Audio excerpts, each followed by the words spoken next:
2035 में खलाई जहाज हरमीज का अमला मरीख पर 31 शमसी दिनों के मिशन के लिए पहुंचता है।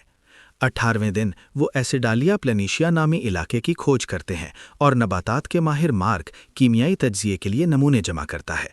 इसी वक्त सिस्टम ऑपरेटर बेथ को कंप्यूटर से गर्दो-गुबार के तूफान की वार्निंग मिलती है और वो अमले को हैब नामी रिहायशी यूनिट में वापस आने को कहती है। बादलों को करीब आता देखकर मार्क और केमिस्ट एलेक्स कहते हैं कि उन्हें रुककर तूफान गुजरने देना चाहिए, लेकिन कमांडर मेलिसा अंदाज़ा लगाती है कि यह बहुत तबाहकुन होगा, इसलिए वो सबको फौरन निकलने का हुक्म देती है। जब सब अपना खलाई लिबास पहन लेते हैं, वो हैब का दरवाज़ा खोलते हैं और फौरन गर्दो-गुबार के तूफान की जद में आ जाते हैं। वो आगे बढ़ने की कोशिश करते हैं और मार्क कतार के आखिर में रुककर दरवाज़ा बंद करने लगता है। तूफान उनके मार्स असेंट व्हीकल यानी MAV को गिरा सकता है, इसलिए उन्हें जल्दी करना होती है। हालांकि मार्क समझता है कि वो केबल्स और रोवर की मदद से उसे बांध सकते हैं। अचानक सैटेलाइट डिश उड़ जाती है और सब उससे बचने के लिए झुक जाते हैं, लेकिन मार्क इतना तेज़ नहीं होता और डिश उसे लग जाती है। मार्क अंधेरे में दूर जा गिरता है और कंप्यूटर को खलाई लिबास के फटने की वार्निंग मिलती है। वो उसे स्कैनर पर नहीं ढूंढ पाते और ना ही उसकी ज़िंदगी की अलामात मिलती हैं। मेलिसा बाकी अमले को MAV की तरफ भेज देती है, जबकि वो खुद कुछ देर मजीद तलाश करती है। सर्जन क्रिस बताता है कि लिबास फटने की सूरत में मार्क अब तक मर चुका होगा और वैसे भी तूफान MAV को गिराना शुरू कर चुका है। मेलिसा के पास कोई और रास्ता नहीं बचता, वो अमले के साथ शामिल होकर रवानगी की इजाज़त दे देती है। MAV मरीख छोड़ देता है और अमला अपने खोए हुए दोस्त के गम में डूबा होता है। इसी दौरान नासा का एडमिनिस्ट्रेटर टेडी प्रेस कॉन्फ्रेंस में आकर ऐलान करता है कि मरीख की टीम एक खलाबाज के बगैर वापस आ रही है। लेकिन मरीख पर आखिरकार तूफान खत्म हो जाता है और मार्क उस वक्त होश में आता है जब उसका खलाई लिबास उसे खबरदार करता है कि उसकी ऑक्सीजन की सतह खतरनाक हद तक कम हो चुकी है। सैटेलाइट से जुड़ा हुआ तार के साथ एक धाती टुकड़ा उसके लिबास में घुस गया था, लेकिन इसी ने सुराख को ढांप भी रखा था, जिसकी वजह से वो जिंदा बच गया। तार काटने के बाद मार्क जल्दी से हैब की तरफ भागता है और तकलीफ के साथ धाती रॉड निकालता है, लेकिन एक टुकड़ा अभी अंदर रह जाता है। वो फोर्सेप्स इस्तेमाल करके उस टुकड़े को निकालता है और फिर जख्म बंद करता है।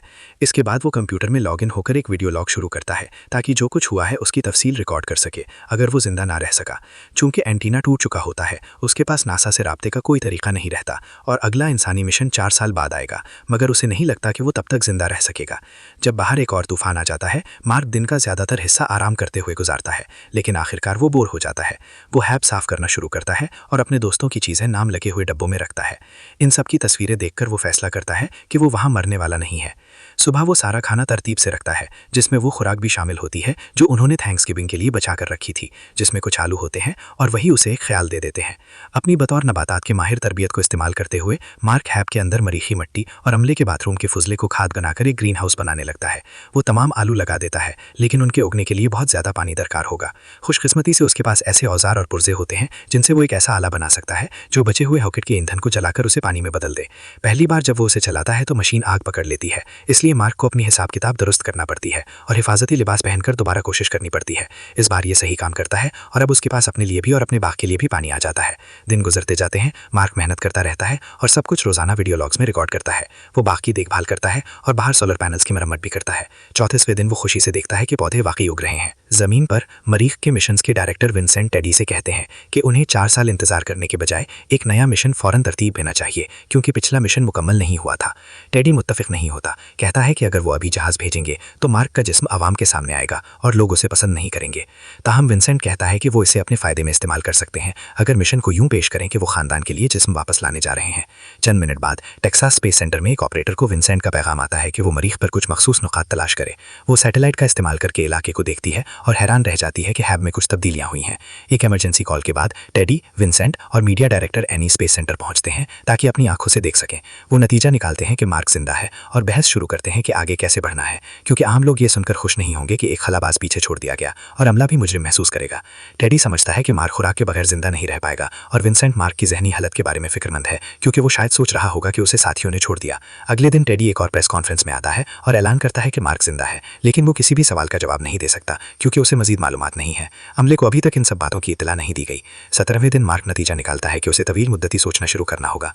जो टीम 4 साल बाद आएगी हैब से 3200 किलोमीटर दूर उतरेगी, इसलिए उसे वहां वहां पहुंचने का कोई तरीका तलाश करना होगा। पहला मसला ये है कि सिर्फ एक फ़ाल रोवर है जो ज़्यादा से ज़्यादा 35 किलोमीटर तक जा सकता है, फिर उसे दोबारा चार्ज करना पड़ेगा। दूसरा मसला ये है कि ये सफ़र पूरा होने में 50 दिन लगेंगे, इसलिए उसे महदूद ज़िंदगी सहूलत के साथ रोवर में रहना पड़ेगा। तूफान से तबाह होने वाले रोवर के पुर्जे इस्तेमाल करके मार्क फ़ाल रोवर की बैटरी की ज़िंदगी दुगनी कर देता है। वो आधी रात में टेस्ट रन करता है और देखता है कि कितनी सर्दी हो जाती है, लेकिन हीटर चलाने से बहुत ज़्यादा बैटरी इस्तेमाल हो जाएगी। जब वो हैब वापस आता है, वो नतीजा निकालता है कि उसे रेडियो आइसोटोप थर्मोइलेक्ट्रिक जनरेटर खोदना होगा, जो खतरनाक काम है क्योंकि इसमें प्लूटोनियम भरा हुआ है। एहतियात से काम करके वो बिना किसी हादसे के जनरेटर निकाल लेता है और उसे रोवर से जोड़ देता है। ज़मीन पर विंसेंट प्रेस कॉन्फ्रेंस में आता है और मार्क की सरगति की वजाहत करता है क्योंकि सैटेलाइट की फुटेज आवाम के लिए दस्तयाब है। वो बताता है कि मार्क शायद लैंडिंग साइट जाना चाहता है, लेकिन अगर नासा उससे राब्ता कर सकता तो उसे हिदायत देता कि वो बचाने तक इंतजार करे। बाद में टेडी उसे कैमरे पर यह कहने पर डांटता है क्योंकि अभी तक वो नहीं जानते कि मार्क को बचाना मुमकिन है या नहीं। वो मरीख पर सप्लाई प्रोब भेजना चाहता है, लेकिन टीम कहती है कि उसकी तैयारी और रवानगी में 9 माह लगेंगे। टेडी सबको हुक्म देता है कि ओवरटाइम काम करे और 3 माह में मुकम्मल करे। फ्लाइट डायरेक्टर मिच जोर देता है कि मिशन के अमले को बताया जाए, लेकिन टेडी इस वक्त तक ऐसा करने से इनकार करता है जब तक वो यकीन ना कर ले कि मार्क को बचाया जा सके। 17वें दिन मार्क आखिरकार अपने बाग से उगे हुए आलू हासिल करता है। वो छोटे आलू दोबारा लगाता है और बड़े आलू अपनी खुराक के लिए महफूज कर लेता है। फिर वो नक्शा देखकर ये सोचता है कि राब्ते का मसला कैसे हल किया जाए और आखिरकार उसे एक ख्याल आता है। वो रोवर में बैठता है और कुछ देर के लिए एक समत में चलता है जो विंसेंट को पहले उलझा देती है, लेकिन जब वो नक्शा देखता है तो खुश हो जाता है क्योंकि उसे पता चलता है कि मार्क कहाँ जा रहा है। कुछ लम्हों बाद मार्क रेत खोदकर पाथफाइंडर प्रोब निकालता है जो 1997 में खामोश हो गई थी। वो उसे रोवर पर रखता है और हैव वापस ले आता है ताकि उसे मरम्मत करना शुरू करे। इसी दौरान विंसेंट इंजीनियरिंग टीम से मुलाकात के लिए जाता है और पाथफाइंडर रेप्लिका ले आता है ताकि वो राब्ता प्रोग्राम कर सके। आखिरकार दोनों पाथफाइंडर्स राब्ता कायम कर लेते हैं और ज़मीन की टीम मरीख से तस्वीरें वसूल करती है। मार्क जल्दी से एक निशानी लगाता है कि क्या वो उसे देख सकते हैं और 2 और निशाने लगाता है जिन पर हाँ और नहीं लिखा होता है। टीम कैमरा हिलाकर हाँ पर करती है और मार्क खुशी मनाता है। अब उसे ये तरीका तलाश करना होगा कि वो सिर्फ कैमरा और निशानों के जरिए पेचीदा साइंसी बातचीत कर सके। वो बेथ का कंप्यूटर लेता है और एक चार्ट तलाश करता है जिसमें हरफी अददी यूनिट्स हैं और उन्हें दोबारा निशानात के जरिए पाथफाइंडर के इर्द गिर्द लगाता है। नासा के इंजीनियर जल्दी समझ जाते हैं कि वो क्या कर रहा है और अपने लैब में इसी अमल को दोहराते हैं। जब सब कुछ तैयार हो जाता है तो दोनों तरफ से एक दूसरे को पैगाम भेजने का अमल शुरू हो जाता है। मार्क उन्हें बताता है कि वो कैसे जिंदा बचा और वाज़ह करता है कि ये अमले की गलती नहीं थी। फिर नासा उसे हिदायत भेजता है कि किस तरह वो रोवर को हैक करे ताकि वो ब्रॉडकास्टिंग फ्रीक्वेंसी में तब्दीली करके पाथफाइंडर से बात कर सके। मार्क हिदायत बिल्कुल मुताबिक फॉलो करता है और जल्द ही विंसेंट से पैगाम वसूल करता है कि वो उसे देख रहे हैं और पूरी दुनिया उसके लिए दुआगो है। वो वादा करते हैं कि वो रेस्क्यू प्लान पर काम कर रहे हैं और एक सप्लाई मिशन भेजकर उसे खुराक फराहम करेंगे। जब मार्क अपने अमले के बारे में पूछता है, विंसेंट को वजाहत करनी पड़ती है कि उन्होंने अभी तक अमले को नहीं बताया कि वो जिंदा है क्योंकि वो चाहते हैं कि वो अपनी वापसी की परवाज़ पर तवज्जो दें। मार्क इस बात से खुश नहीं होता और आलमी ब्रॉडकास्ट को ख़राब करने के लिए बहुत से गालियों भरे पैगामात भेजना शुरू कर देता है।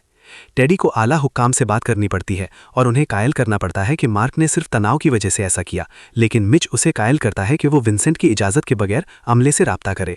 मार्स छोड़े हुए 4 माह गुजर चुके हैं और अमला हैरान होता है जब उन्हें सबके लिए एक वीडियो पैगाम मिलता है।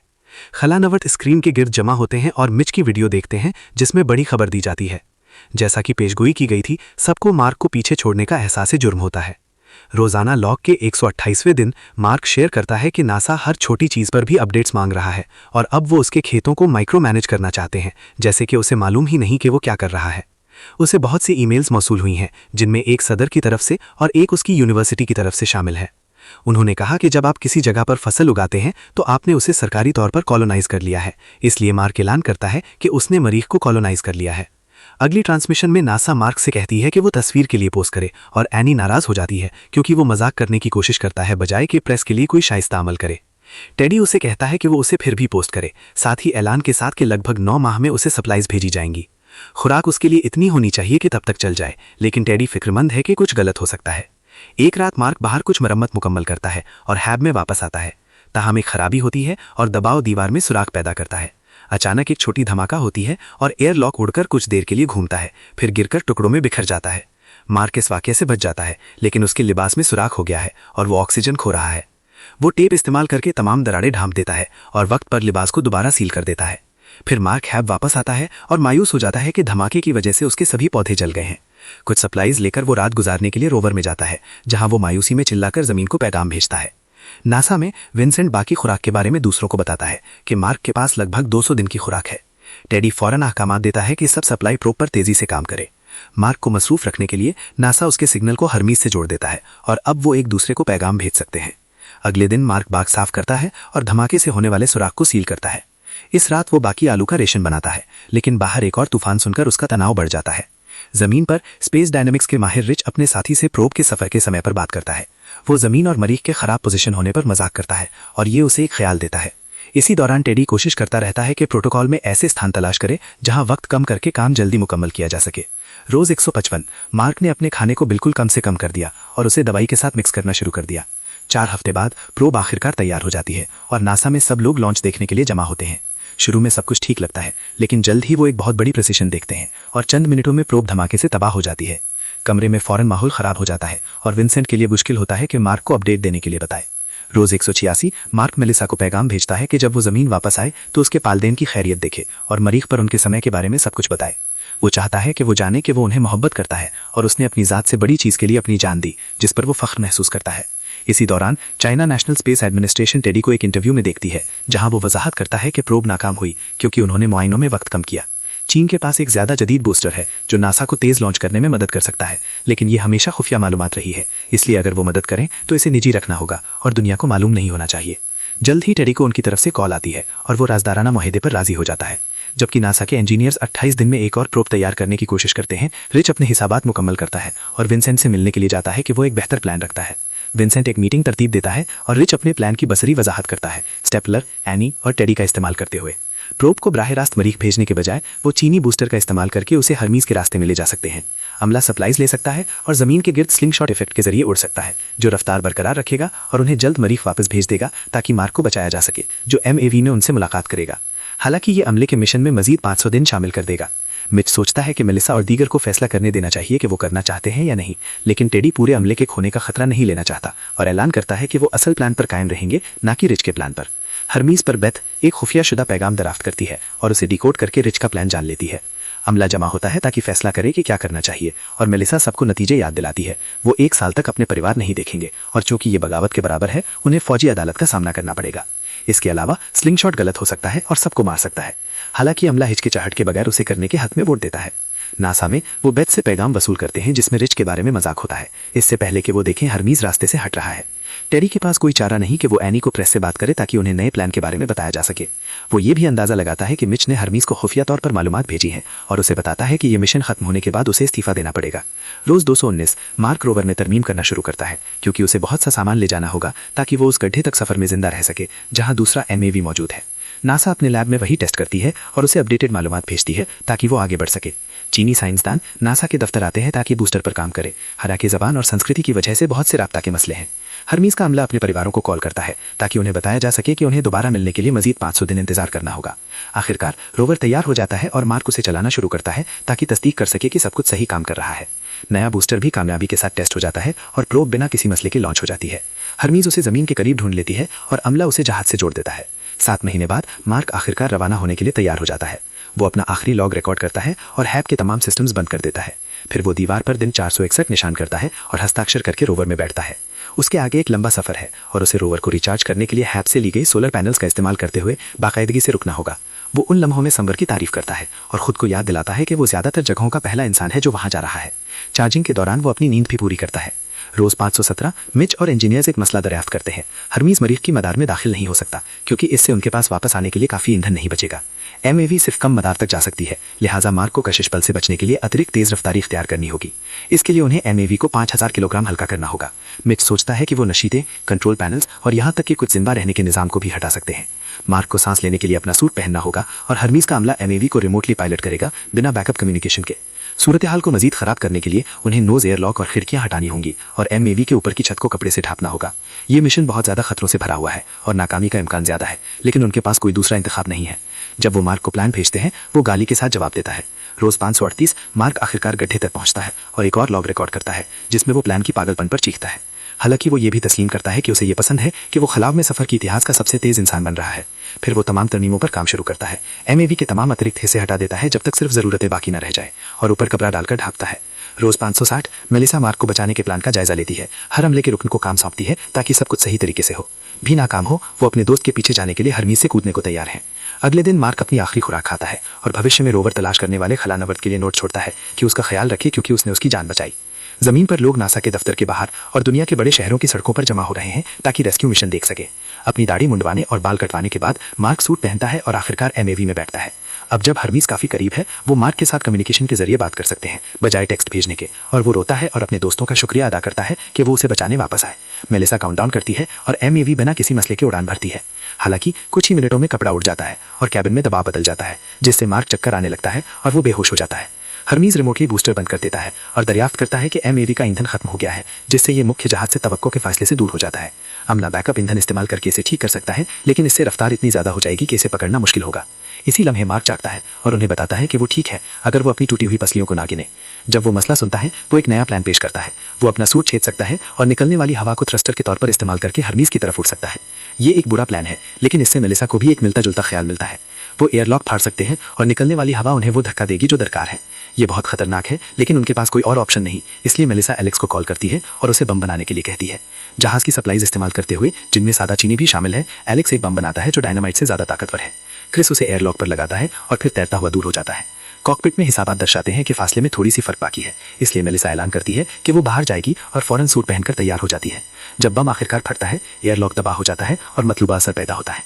जब हर्मीज एमएवी के करीब पहुंचती है, क्रिस मेलिसा को हुक से जोड़ता है ताकि वो स्पेस वॉक पर जाकर मार्क को बचा सके। बदकिस्मती से रस्सी काफी लंबी नहीं है, इसलिए मार्क अपना प्लान अमली शक्ल देता है। वो अपना सूट छेदता है और हवा फौरन उसे धकेलने लगती है। वो काबू पाने की कोशिश करता है, लेकिन आखिरकार एमएवी से बाहर उड़ने में कामयाब हो जाता है। अपने अमले से हिसाबात करवाते हुए मेलिसा अपना रास्ता दुरुस्त करती है और मार्क को पकड़ने की कोशिश करती है जब वो गुजरता है, लेकिन वो बहुत तेज है और उनके हाथ सिर्फ टक्कर करते हैं। खुशकिस्मती से वो रस्सी को पकड़ने में कामयाब होता है और मेलिसा खींचना शुरू करती है जब तक कि वो आखिरकार दोबारा नहीं मिल जाते। अमला उन्हें अंदर खींच लेता है और जमीन को सूचना देने से पहले कि मिशन कामयाब रहा, और दुनिया भर के लोग जश्न मनाते हैं। जब मार्क इस अनुभव से सेहतयाब हो जाता है और दोबारा स्वस्थ होता है, वो खलानावर्त उम्मीदवारों के लिए एक सर्वाइवल इंस्ट्रक्टर बन जाता है।